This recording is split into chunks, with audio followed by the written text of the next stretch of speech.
Welcome to the SHEILAMAC Show, reality at its finest. Here we have real people sharing real stories and actionable steps to help you reinvent, rebuild, and reboot your business and personal life on your terms. I'm your host, Sheila Mack, and today we have special guest John Morley. John Morley has been a professional in keynote speaking for over 20 years and has spoken for ADP, Harvard, Yale, Novo Nordisk, and many others. Whether you are looking for a motivational event, team building, awareness training, or someone that has experience giving technical marketing or foundations of business as a serial entrepreneur, then John C. Morley is the right speaker for you.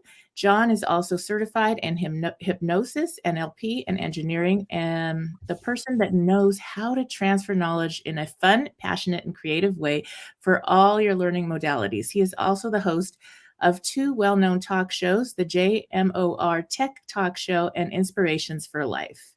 All right, welcome to the show, John. How are you, Sheila? It's great to be with you. Great, happy to have you back as a guest. And for those just tuning in, this show basically is based on my new best-selling book, Bootstraps and Bra Straps, the formula to go from rock bottom back into action in any situation. And we've had every situation and then some over the last few years. So I'd love for you to share to the audience, John, a time in your business or personal life where you experienced a tough situation and how you got back on track.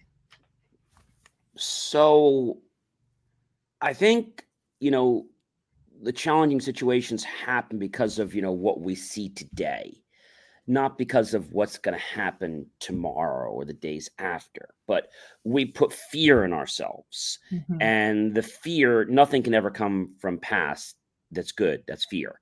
When we think about the future, we can think about things positive. So what happened to me was, this was a time right around the 9/11 saga, which now they magically gave the okay. I think it's May 29th. They gave the okay that we made enough money, I guess, all the organizations, government entities, and they're going to say it's all safe to go back and no more masks required. Mm-hmm. Mm-hmm. Hospitals don't need to have them. So it's like, it was all crazy. Yeah. So what I did was I basically looked at, where I was. I looked at where I was successful in the past. And, COVID was a very challenging time for a lot of people. So just being thankful to have our doors open. Mm-hmm. I basically took the approach of give it up to God. Yeah. And that's not an easy approach. I tell everybody on my shows, the shows aren't religious, but I am grateful to be religious. And I just give it up to God. And I said, I do podcasts, not for me. I do keynote speaking, not for me. I do it to glorify God. And so I said, God, if you want me to have this business, if you want me to do this, then I know you'll open a way. Mm-hmm. And I just tried not to stress. And when things got a little hotter in the kitchen, we'll say per se, I just tried to stay cool and just realize that this is a short bump in the road. Mm-hmm. And it's going to be over before I even know about it. But if I put energy into it, then I'm going to exacerbate it, make it worse, and it may not go away. Mm-hmm. So that's the philosophy I take. Even if something does come up now or in the future, I just kind of say, look, things are going to happen. It's not if something happens to you, ladies and gentlemen, it's how you choose to respond to something that Mm-hmm. makes it successful or not. Yes, this is so true. And it's something that I also had to do that. And it's almost like you get to the point where you worry enough that you finally have to let that go. Give that to God or higher power, whatever you believe. But for me also, Yeah. it was something that I realized all the worry, all the stress gave me nothing. It just took away from my magic moments in each day. And I was done with that. So that was definitely something. And then, my daughter who's home with me, taking her courses in college now because of all this pandemic, the way I attach to what's going on can really affect her. It affects the team that I run and the employees that work for me. It affects everyone. It even affects your clients. So how Absolutely. you show up makes a big difference. Definitely. If you have a challenge in your life and, whether it's a personal problem, we all have issues that can come up.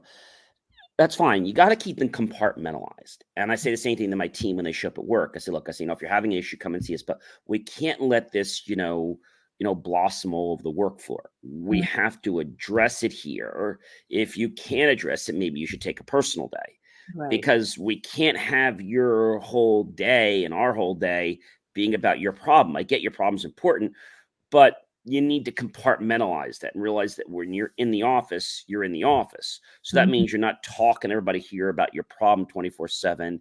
And I think that becomes an issue, because what does it do? We've learned a long time ago that if we, uh, you know, put our thoughts on something, we focus on them, our energy is going to flow where our thoughts go. And I Mhm. think that's a big thing for people. But I think a lot of people like to worry. And another wise person said that, we worry, but 9 out of 10 of those problems actually fall into a ditch before they become a problem. That's right. It's a habit that we can rewire and rechange how we go to our thoughts. When we go to that worry place, it's, Hmm. what can we replace that with? For me, this show, my book, came out actually right it was going to come out, and then I lost my, youngest son to a heart Oh, condition, I didn't know and that. Oh, yeah, so we put that on hold, and then it came how out. young was your son, Sheila? He was 22, so he wasn't a baby. Oh, I didn't know. Oh, okay. I didn't know Really that. Oh, young, wow. but, yeah. So, at any rate, it was something that, uh, you take time, and certain things you need a lot more time to deal Well, with. you got to process them, especially if they're personal things like Yes, that. Lives are yes. very, very special. You can't, yeah. Yeah, and it affects all, everybody else in your life that they've touched, and and it's a big thing. And so I thought about, okay, now what am I going to do? I'm not good at being benched. When you think about sports, I'm not good at sitting on the bench. I wanna play. I wanna get out there, and I wanna make a difference. How can I help other people going through that situation? And so I did some grief support and different things. And also, the show, everything that was more about changing what's going on, changing the situation we're all in right now. How can each of Hmm. us make a difference? It doesn't matter if you're working, for a company or if you run the company, how can you contribute? This is gonna make a big difference. In contribution, I feel like it's like you feel like you're making a difference, and that's what gets me up out of bed during these crazy times, rather than just watch the news and complain about the bad things or the sad things, Well, which we that's a good point, Sheila. And I know you and I both comment on different posts that come up on social media, LinkedIn, etc. And there was a guy, I'm not going to mention his name, but he had posted before. And he's like, I want to work on the thing that's going to give me the most financial success. Mhm, And I commented back, I said, no, you don't. I said, you want to work on the invention that you have the most passion for, that you believe is going to make the most impact in solving challenges or making life easier for people. mhm, And of course, I got a lot of people flack back saying, "Oh, of course, I'm in business to make money." I said, "Well, I told them, I said, the money will come no matter what you do if what you do you're passionate about." But I yeah, think people have a problem getting passionate when they don't have any money in their wallet. And typically, you don't make money right off the cuff. So when I started J Moore, close to 30 years when I was in college, I think I was a junior, was starting the company, and it was kind of informal back then. I will say that I became an owner when I graduated, an owner. When I started to realize my passion in getting people involved with technology, educating people with technology, being more concerned about what is going to solve someone's problem as opposed to what part's going to make me more money. mhm, And that's something you don't hear a lot of. It's like, well, I want to sell you whatever's going to make you the most money. No, I want to give you the part or give you what you need that's going to fix the problem or advise you. Most people don't realize you can upgrade your computer for a while and not have to buy a whole new one if it's not that old. mhm, So most of the big chain stores you go into, well, they make money on their, sales. So when you are an entrepreneur, mhm, it's different than an owner. You want to help other business owners. You want to help other people in the community or in the business world basically be able to use technology in the most efficient and productive manner. And so then I'm not sure if you remember the story. Then about 12, 14 years from now, if we'll go back, when I graduated first, I hired this large marketing advertising company, unfortunately.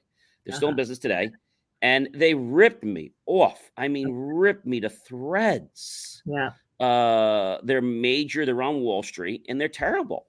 Hmm. So 14 years ago, I started realizing, all the things that they did wrong. Like they didn't print, they lied, they cheated, they stole, and they were just terrible. Wow. And so, like I said, 14 years ago, I went to Xerox, who we are a client of theirs. And I said, the one thing that they do wrong is they don't print. So I got to become mom and pop print shop first. So I went to Xerox and I said, hey, Xerox, how do I become a mom and pop print shop? Real simple. 150. I reached in my pocket. I gave them 150. They said, no. 150,000. So I go to my bank, I get a loan, and my bank says, yes. The bank's usually supposed to protect you and say no. Mine said yes. I said something was wrong. And I did my first move there. And I'll tell you how so entrepreneur was when I got passionate. And then I birthed into a serial entrepreneur very soon. I'll tell you how that happened. So now I was getting this money for $150,000. The machine was 150. Well, I said, I'm going to pull my first, let's say, entrepreneur move. I am going to tell the people that I only got 130,000. I just didn't get the other 20. And so that was a risk.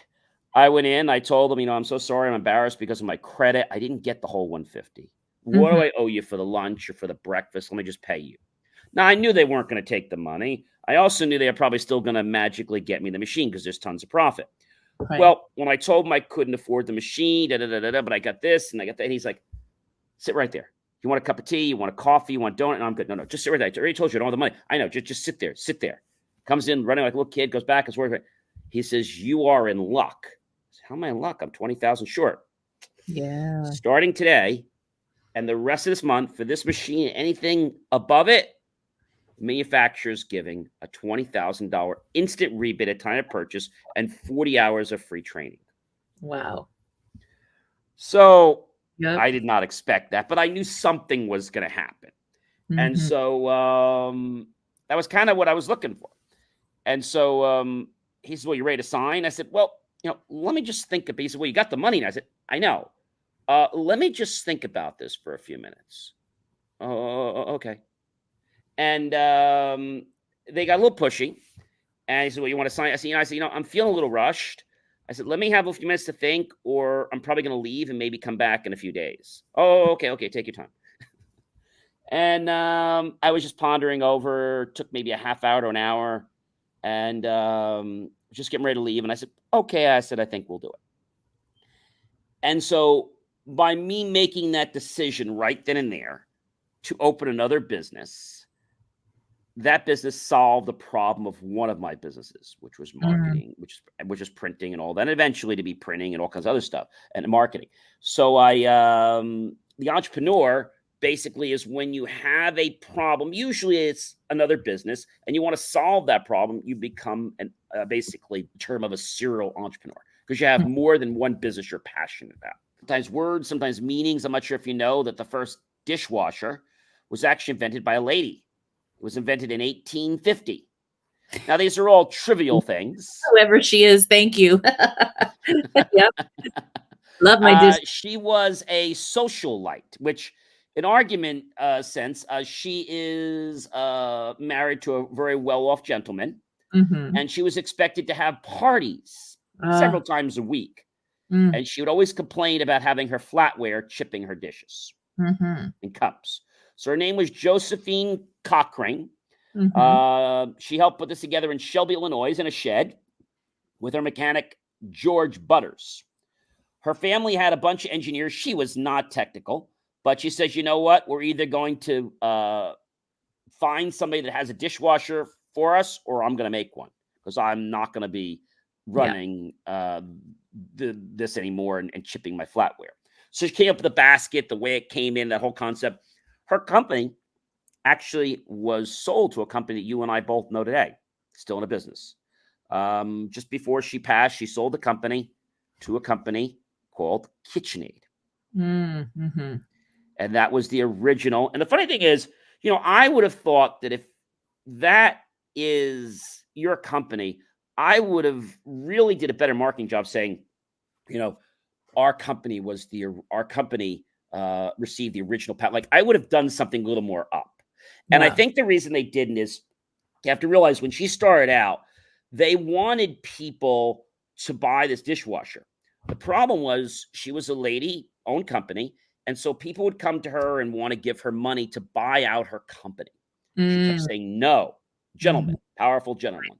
And she won at the Chicago Fair, all kinds of awards. And when she sold to KitchenAid, she was a little apprehensive, but she made that move. But I just thought they would have done a better job. How many people can say that they got the original patent from the dishwasher? I mean, I think that's a pretty amazing thing. And I started my, I'm going to call it my motivational and my tech blog on LinkedIn. Started in January. It's been rolling for quite a few months. And now we are up to 564 subscribers. It's great. Since just January. Another one we wrote about was understanding the merry-go-round. Most people don't know the merry-go-round was actually designed not for us to have a good time on. It was designed so that the knights could train for battle. It was safer. How interesting is that? Wow. So I try to find all these interesting pieces. And then because they painted the ponies and they look so nice and what the civilians wanted their choice. And then it became the ride for centuries and attractions and the painted ponies and things like that. So you don't realize what's happened. I mean, another one that people take for granted. I mean, I bet you and I both used the microwave a few times, right? All right. So the microwave was an accident. It was an accident. And the reason it was an accident is because this gentleman who actually worked at Raytheon, which I believe is still in business.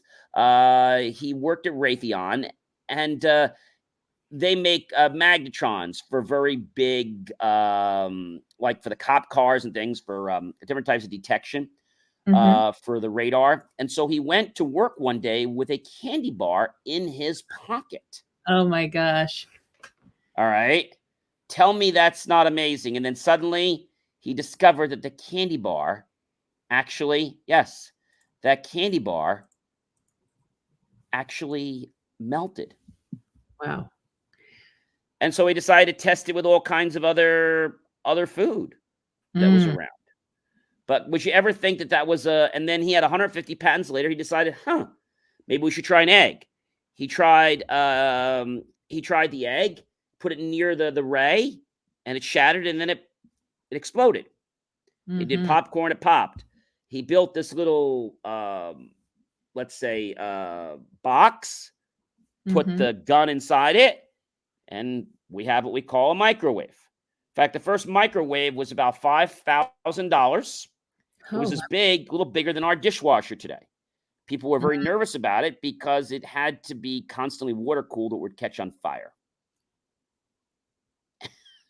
That is interesting. So I try to come up with a lot of things. Now, some people, they're in their own world, they're tunnel vision. So this one that I created this last week about, which one are you?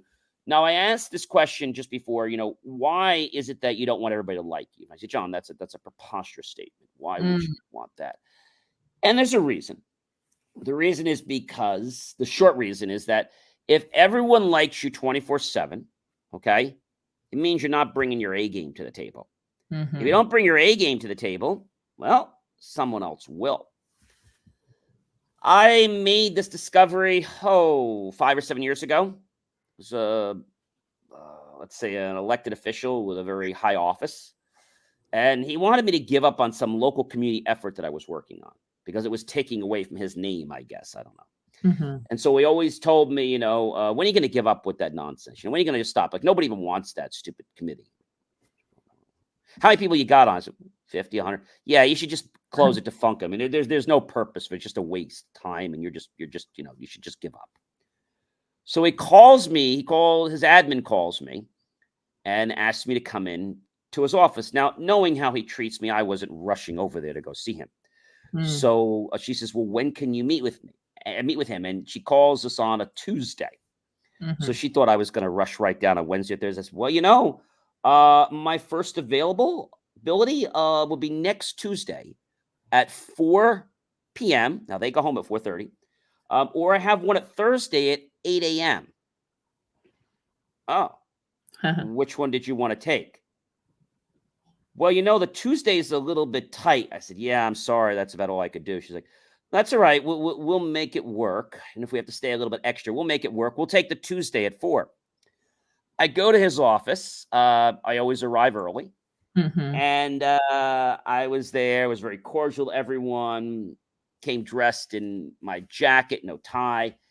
And he invites me to his office. I said, "How are you? Nice to see you, sir." He says, very cordial. I said, "What can I do for you?" He says, that campaign you came up with helping us shop local? I said, "Yes."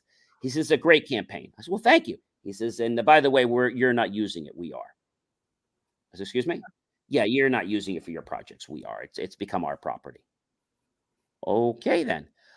Is there anything else I can do for you today? "Yeah, when are you going to stop this foolishness and this nonsense with your stupid committee? Like, when are you just going to give up and realize, you're done?" Well, and I sat back in my chair and I closed my eyes like this for a few minutes. And he goes, "John, what are you doing?" I said, "Sir, I don't want to lie to you. I want to give you the exact year, the exact month, the exact day, hour, minute, and second of officially going to give up. Hang on." He's, "Oh, okay." I did this for a couple minutes with my eyes, and he's like, "I'm going to give up, sir, when a little baby boy, a little baby girl tells their parents they don't want to walk anymore." He looks at me very perplexed. And he goes, "Huh?" So let me ask you a question. You have 2 kids, right? You have a girl that just graduated college, and you have a boy that's a sophomore in college, right? Yeah. Okay. Do both of them walk? He goes, "Of course they both walk." Okay. Just asking. When did either one of them ever tell you they didn't want to walk anymore? He's giving me more crazy faces. And he's like, and remember, the person speaks first loses. So I just stayed quiet for about 3 or 4 minutes. And suddenly he was like, "Never." I said, "Sir, when I met you about 5 or 6 years ago, I knew then that you were a very bright and intelligent individual. And I knew today when I asked you that question, the first time, you would answer precisely correct and eloquently, just like you did. Never. See, sir, that's exactly when I'm going to give up. Never." That's good. He takes his hand. He goes, "John, you're arrogant. Now let the blank out of my office." And I said, "Sir, I'd be happy to leave your office." I said, "I never needed your help. I came here to offer you an olive branch to see if we might have been able to bridge and work together. I can see you're not open to that, which is perfectly fine. We'll continue to play the game of being cordial in person so that we don't affect your electoral votes. And I just appreciate it that if you not stir up any crap or junk or call the police or all kinds of nonsense because you tell them that I'm doing something when I'm really not, it doesn't make you look good. They get pissed off at it, and trying to tell them that you're trying to arrest me. See, that's not cool. See, that's abusing your power, okay? So can we not do that? Great. Thanks so much, because I would hate to have to take other actions to protect my well-being. You're going to be in office a few more years. Let's just keep it cordial. And I went out, and he was just very stunned by that. He was not happy. And so I went back to my office, and I said, "You know what?" I said, "That was the greatest lesson I ever learned, that I need to bring my A game all the time. And Yes. so if everyone likes you, the problem is that you're not bringing your best. When you got Mhm. a few people that are weary about you, then you're starting to dig into the gold, the good stuff. Because you have to realize somebody, whether it's on TV, whether it's radio, whether it's a blog, whether it's a letter, public speaking, you can't please all the people all the time. And Very I true. always said, no one has the right to make you feel, and I repeat that, no one has the right to make you feel inferior about yourself except for one person, you. Mm. So when people tell me, hey, John, I feel this. No, you don't feel this. I said, when somebody tells you that, you're not this, or you're not a great writer, you can just say to them, I want to thank you so much for your 2 cents. And I have a lot of people that love reading my work. So I'm going to continue doing what I'm doing. Have a great day. That's And right. so you have to realize some people will give you that feedback, and it's not constructive, obviously, Mhm. because they want to short circuit you. They want to derail you. It's not nice. But some people want to derail you because they don't want to see you successful. They're looking for things that, well, how come it's not me? And you probably know this. People out there, they all say they're going to help you. Oh, right. And you get the people that say they're going to help you. And, I ask these people to help me. Like somebody says, oh, gee, if you ever need anything, John, just let me know. So I take advantage. I give them a reach and say, hey, I could use your help. Oh, okay. I had one lady that was going to get me into the New York school system. Mm. She was a head person there. So, okay, fine. She did all the paperwork. When I reached out to talk to her, well, she was having some kind of a heart palpitation. Got rushed Mm. to the hospital. Well. 6 months later, she's okay, but she's still not ready to talk to me about it. Oh. So we were in a play together, and I said, I don't want to bother you. I said, but when this is all over, I said, if you'd like to help me, I said, here's my information. She's never reached back out. Now, Mm. I don't cry about that, but Mhm. I also know that when somebody says they're going to help me, I don't take it verbatim Right. because they might want to help you, but then it's like not as important as you think it is. Mhm. And I think that's the biggest thing I've learned is that, everyone that says they want to help you, you have to kind of look at that and say, hey, is this really genuine? And I tell people right off the bat, look, do you really want to help me? If you do, that's phenomenal. If you don't, it's okay too. But, let's not lead each other on. And then you get the people, Sheila, I'm sure you know this. They come out and they're like, you know, maybe you have friends. It could be in usually in high school or college or even in work today Mhm. and or reunion, and you come around them and they have this negative attitude, or you make plans with them and then, oh, John, you know what, I got busy, I can't. So it happens once. Second time it happens, I get it, you're busy, your wife, you're this, you're Uh-huh. that, some emergency, your kid, piano recital, dodgeball, a little league. I get it.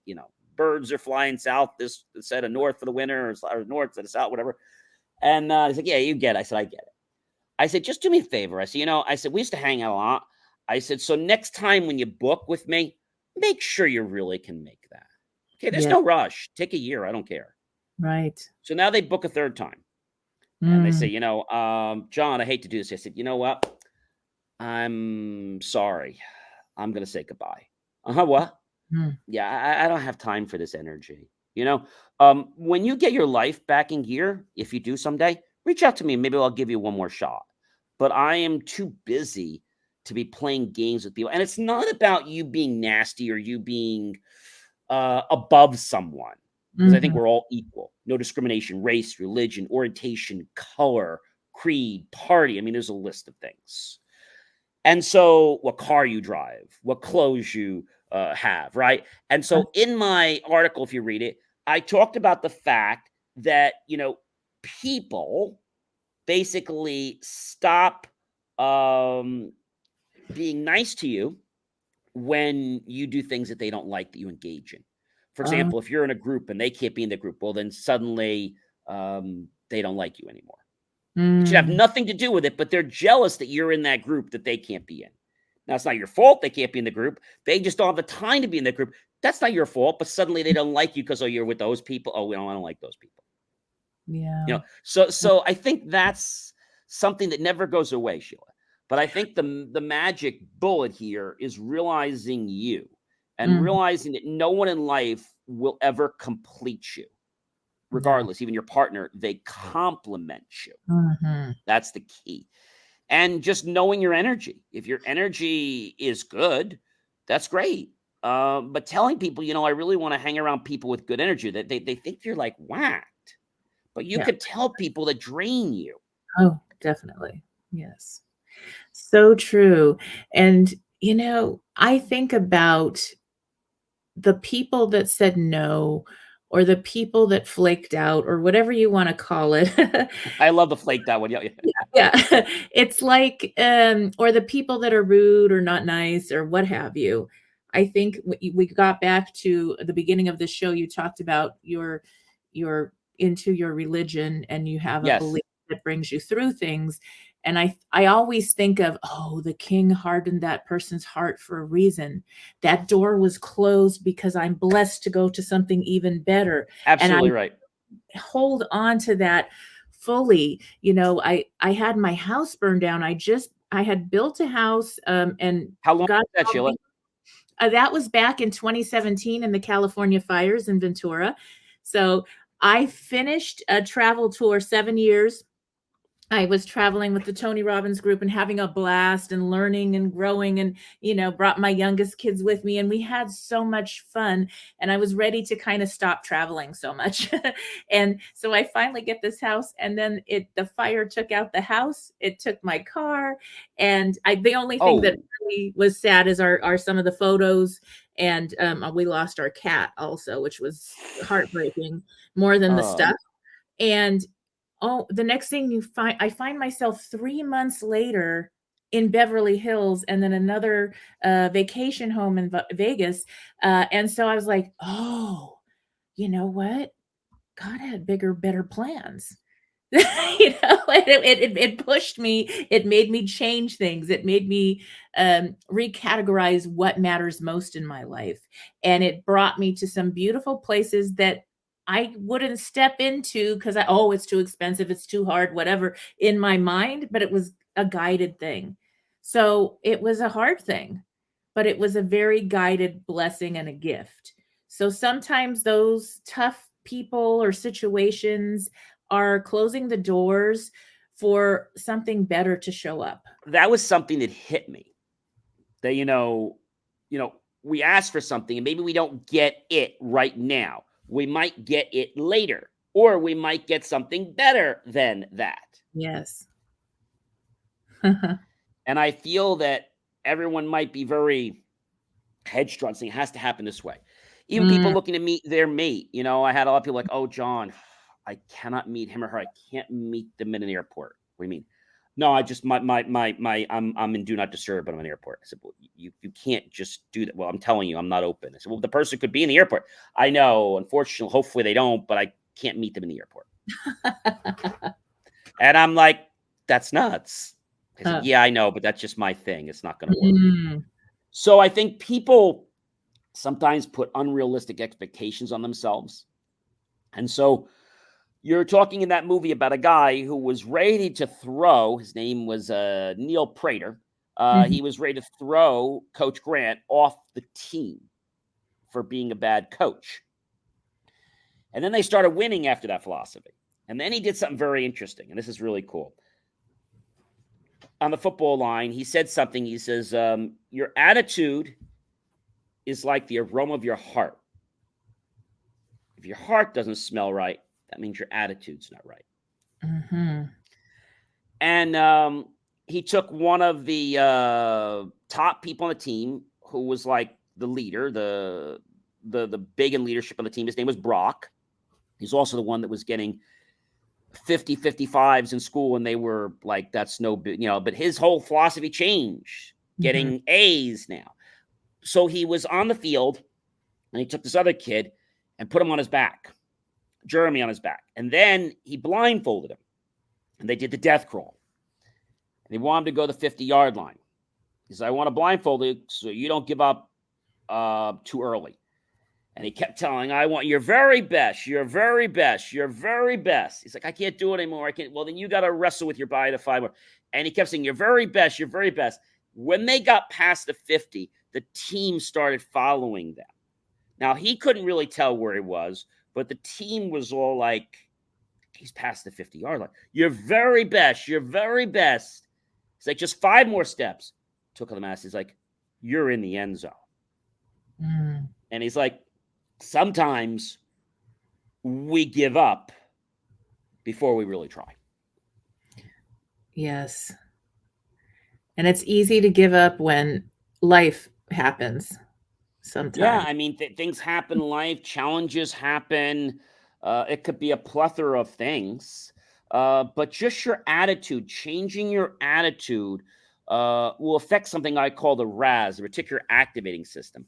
So the question I always ask people is, what color car? Sheila, what color car do you drive? White. White. I do too. So you probably would agree with me and say that there's a lot of white cars on the road. Yes.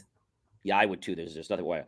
But let's say you drove something else, like a red car or a blue car. You probably would disagree with me and say there's more blue cars. Why? Because your mind is focused on the white car because that's what you drive. Same with me. When we focus our attention on something, our thoughts on something, that's where the energy flows.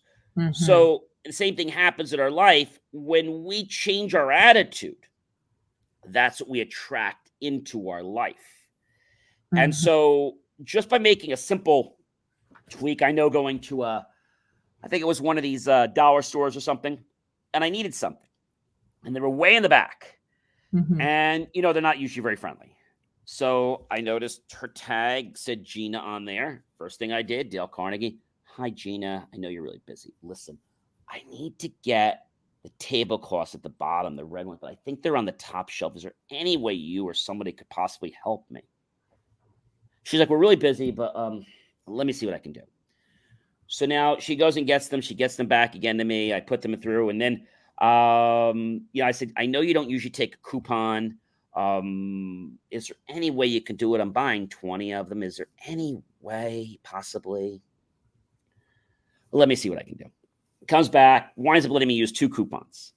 And so I leave the store. I said, Gina, thank you so much. Have a wonderful day. And she was smiling. And I told my friend about this, and she's like, oh, who did you deal with? I said, Gina. She's like, oh, she's terrible. She's the worst. I said, no, she's the nicest person in that store. So I think our perceptions really change things. Whether this is the bagger at the store, whether it's the guy when I leave BJ's or Costco, I know them by first name. Hey, Anthony, how are you? Right. They look at me. For 6 months, he still can't realize that I know his first name. So I believe that people's names are very important. And we want to make sure we say them correctly so we don't botch them up. Yes. So I get a guest. I'm like, hey, you know, I bet your parents gave you a beautiful name and it looks amazing. Would you do me the privilege and just say it for me once or twice? Thanks so much. And then you have to become genuinely interested in the other person. It's not about you. It's about them. I think the reason that people don't succeed in their life is because they're constantly looking in the back mirror. And nothing ever is going to happen positive by looking in the back mirror unless you're in the car. You need to be looking ahead about where you're going. Don't look about where you've been unless you're celebrating something to help memorize or get you to be on your path. But looking in the back 90% of the time is not going to propel you forward. It's usually going to pull you backward, or it's going to get you to stop. That's right. You'll be stuck. That's the worst. Like I would say the car, you get in your car and you get in the car and the car just doesn't start and you feel stuck. I had this actually happen to me. I was doing a play. I do acting a couple times a year, and I was doing a play for a charity. And Friday night, we had a cast party. Saturday night we had a cast party. Sunday we had a cast party at the end. Well, when Friday night ended, I said, oh, you know what? I'll get gas. I got plenty in the tank. 30. So I said, I'll get gas tomorrow morning. I get there. They weren't open yet. I said, you know what? I'll get it before I go out to dinner. We leave so late. Gas station's closed. Sunday morning, they're not open yet. That's all right. I'll get it after the cast party. No problem. I got 26 gallons in my tank. Okay. Should be enough. I pressed the smart start. And I walk out, and I'm like, the car's not started. So I press it again, and I hear it make this funny noise. I got 27 gallons. So I said, wonder what's wrong. I'll try it again. Maybe I'm out of gas. So I call the roadside number, which I think I've called once every time I get a car. Mm-hmm. And I call them up and, it's usually a process. And I said, hey, I'm here. And are you safe with the car? No, I'm not safe. In the middle of a highway on a bridge. So you better come right now. No, but they always ask, are you safe? Are you in a... No, actually, I can't be on the phone with you. No, but seriously. So I said to her, I said, I'm here and this and that. Well, what road is that near? And you give them the cross streets. And so now I decide that it's going to be just a couple hours. Like, you're not going to see these people anytime soon. So I could just relax because it's 4:00. I just killed 2 hours and there's not much I can do about it. Just going to enjoy my car. Called my parents just to tell them the play went well. Didn't tell them I was stuck there. And I don't think I was on the phone with my mom maybe 5 minutes. And That's can you nice. pop your gas tank? So I gotta go. And I said, are you from? He said, yeah. He says, I was just on my way out. He says, I just got your call. He's like, I was on my way home. He's like, and I just got your ticket. I said, you're only 10 minutes. He's like, yeah, I know. He's just right down the road. And so when you don't put attention on, like, I'm going to put on attention, like, oh my gosh, they're never going to come. I just said, okay, they're not going to come for a couple hours. They're not going to come. So this is one you probably know. It's the Neville Goddard technique. I love it. Let's say, for example, and I'll just pick $1 million. It could be 10 million, $1 million, whatever. So you can write down, I don't have $1 million that I get to keep. I don't have it. I don't have $1 million. Don't have $1 million. Don't have $1 million. And you're not saying I have $1 million, because there's a difference. When you say I don't have $1 million, you're right. I don't. The mind doesn't hear the don't. You just kept the have sticks in the subconscious. And then what I do is I use a 3-6-9 technique, which is the Tesla technique. Yeah. 3 in the morning, 6 in the afternoon, and 9 in the evening. And so when you do this and you focus on it, your brain's like, okay, you don't have it. You don't have it. You don't have it. You don't have it. But your subconscious is like, so your subconscious is trying to show you that you do have it. Oh, so what happens is people think you just think about these things, they just happen. They don't. They inspire your reticular activating system to attract things into your life so you can take the inspired action. But most people believe the RAS is there to help them be successful. It's not. It was designed to keep us alive, fight or flight. But I've tweaked mine, and people can tweak theirs so that it can work to make you successful. But the RAS is very picky in that it doesn't want to let you push the envelope until it knows that it can safely allow you to push that envelope. Nice. That's a good one. I'll have to add that. We need to add the billions now because of our inflation. I know. I went for the St. Joseph's pastry today. I remember a couple years it was $2, $3. Today it was $4.75 for one little St. Joseph's pastry. I was like, oh, gosh. And they said everything went up. They keep what I said COVID was, in all due respect, it was a license to steal. Yeah.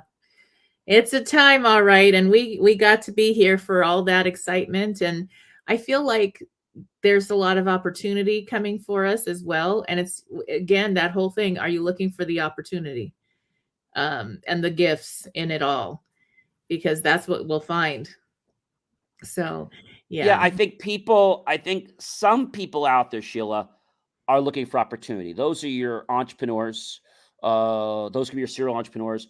But the people that are in the 9-to-5, there's nothing wrong with that. But there are some people, their makeup, you and our makeups, we're not 9-to-5 people.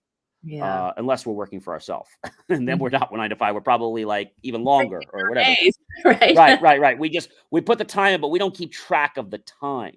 If you and I kept track of our guests and the time it takes to get guests on, or something, we're not working 9-to-5, right? No. And, then when you get someone, I always love this, you ask all these people to come on, and out of X people, you ask them to sign the media release, which is a pretty straightforward thing. And you get someone's like, oh, I sent it to my lawyer. I can't sign it. Well, what's wrong with it?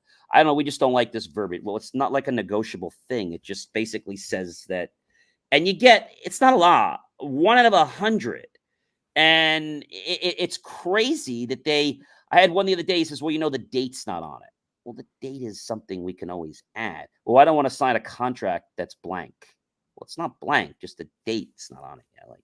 So they Right. get a little picky, but we put a lot of time in, and I think people out there that work a 9 to 5 job, I don't know if they would have the aptitude to rewire their life. Not saying they couldn't, but I don't know if they want to go through that juncture in their life, because now you're talking about not only providing for yourself and those around you care for, but Mhm. also for your team. So Right. now you are the breadwinner for quite a few people that are going to be working for you. Mhm. And so that can have a little stress for some people. There is a thrill, though, when you have a team and you're all like pumped up and you're all working together. I mean, there's just a real an adrenaline rush. And, that kind of feeling I love. And it's one of the reasons I love to get out of bed is knowing, this team loves this idea, this loves this vision. But I always say to people, you got to do things because you're passionate about them, not because somebody told you to do them. You've Right. also got to choose to live your life and not someone else's, or you're going to be miserable your whole life. But So true. Very true. Now, John, we're coming to the end of our time here, so I'd love for you to share your top tips for those tuning in, whether they're in a career or they're an entrepreneur themselves. What would you suggest for our times are the top three things to focus on to get them to have more peace and stability, recession proof, you might say, sure. So this time? so what one thing is, before you can do anything, is you have to get clear on your goals. That's personal, that's corporate. Write them out. Be as specific as you can. Review those goals maybe a couple times a week or more. Mhm. Something that's very important, and actually it's my whole, so I do a master series on IFYL, which is this entire week we're doing something called how to build an A team. So the second thing would be build yourself an A team, because so many people want to grow a team fast. And I tell people, grow your team slow, hire slow, fire fast. Mhm. You don't want to hire people for skill. A lot of people say, oh, I need to be. No, you want to hire for attitude. Of course, Mhm. you'd love them to have experience, but I'd rather hire you for your attitude in certain positions and then train your skill. And that's not for everything, but it does work in a lot of capacities, because you can train a skill, but you can't train attitude very well. So that's, again, it's not for every position. The other thing that I would say, so first thing was to your goals. Second Mhm. thing is build an A team. And the third team is to celebrate your mini successes and your team's mini successes. Don't wait till you reach the $1 million mark. Mhm. Set levels where you can actually celebrate and do something. It could be a party, it could be a pizza for the office, it could be taking a day field trip, whatever it is, but rev people up so that they know that when we hit this milestone, it rewards the office. Mhm. It could be something as the fact that, when we do really great, everyone in the office is going to get t-shirts. Or sweatshirt or something, and it's not as if being crazy. Or it might be something like everybody loves these. By us, we have these famous chocolates. Well, everyone's going to get a box of these chocolates or something like that. Mhm. Now, it doesn't sound like a lot, and it's not, but I think people love to be remembered and rewarded. It doesn't have to be, you go to the dollar store for some things. And I also tell people all the time, when somebody's birthday comes up, okay, do something small for them. Maybe Yeah. you get a small little cake Mhm. and you show them that they're appreciated. That's right. Makes a big difference. Very much. Now, John, where can people reach you? How can they tune into your shows and all the things that you're offering right Sure. now? So I have a lot of different things I do, but the best way to get to me is Believe, just like it's on my hat. The QR code you can see up here, you can scan it. But you just go to Believe, Believe, me, Achieve, ACHIEVE.com. I do have a daily podcast called IFYL, Inspirations for Your Life. I also have an extended version of that, which is a radio show, which is on every Tuesday morning at 10:05. And right now we're in the process of expanding throughout the United States, hopefully to be in about 50 states soon. So we do that. That's at 10:05 to 11. And then we also, on top of that, we have J More Tech Talk, which is a tech show we do. And then, of course, when you go to Believe Me Achieve, you can also read my amazing articles that talk about different trivia facts, like who made the dishwasher, who invented the microwave. And I bet you would never have thought that the microwave was invented by accident, No. right? Right. That's right. And when people can learn about these things, they're trivial, but they're interesting. And it was Percy Spencer, by the way, that Mm. actually, in case you guys were wondering, that actually invented the microwave. So you can check me out at Believe Me Achieve, BELIEVE me Achieve ACHIEVE.com, and check out all my great content. All right. All right. Well, thank you again, John, for being a guest on the show. And for those tuning in, we'll be back after these messages. Stay tuned. If you are just tuning in, this is NBC's SHEILAMAC show here on kcaaradio, the station that leaves no listener behind. I'm your host, Sheila Mack, and I have some news for you. Yes, you. I'm celebrating my 3rd year now on the station and will be expanding the show to a global network as well. You may now find the SHEILAMAC show on all major podcasting channels, and if you have not subscribed to my YouTube channel, all the episodes are now available for viewing there as well. And I'm asking you for a quick favor. If you like the show, please help support the spread of this reboot channel on YouTube as well. My goal is to help as many people as possible through our interesting times to rebuild, reinvent, and reboot your business and personal life. I also wanted to share a little bit more about how I got here, what I do now, and how designing a business career and life on your terms is more than possible at any age or stage in life. I am an enterprisingly forward-thinking consultant, show host, and best-selling author. But how did I get here? Well, I began my career as an entrepreneur and property investment strategist back when I was 23 years young, when I boldly quit my government job with NASA JPL to open my first of 5 large gift stores while also starting to invest in property. I got to work with some of the world's most loved companies, such as negotiations on leases with Warner Brothers and winning trips to London as the top-selling Crabtree and Evelyn provider in the U.S. for multiple years. My stores were built on heart as I gave back to the community I came from. So now, some of you know this and some of you don't know this, but as a young girl with parents who were not well enough to care for me, I was homeless at age 10, then in foster care, where it was really hard to get a job while in the system. I finally emancipated at the age of 15 to start college early. While running my stores, I worked with a government program. Back then, it was called Job Training Partnership Act, making my stores an open source training site where close to 200 at-risk youth started their careers. Yes, I began my career helping business leaders and working professionals to design a life they love where they can have success in their careers and get to the business of life. See, a funny thing happened along the way. When I first opened my gift store, it was kind of crazy because I was this young upstart. That's what a lot of the store owners called me. My first store was in Montrose, California, in this sweet little hometown shopping park with other stores and restaurants nearby. And so I was the young upstart that didn't know what she was doing. At least that's what everybody said. And I didn't really care what they said. At that age, their opinion was like, I don't really care. So that was probably a really good thing because I stayed focused on what I needed to do. And I had negotiated to lease out a 5,000 square foot gift store that needed a lot of work, and I got free rent and for about 6 months, and I had to start making the rent, which was $5,000 a month, which was a lot of money back then, $1 a square foot. And so I had to learn and relearn.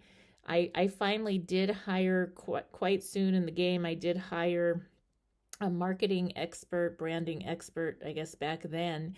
And that lady really helped me to figure things out when I first started. And when you first start a business, especially when you're young, it was like I had no idea what to do, but I needed to learn because my rent was going to start coming due every month.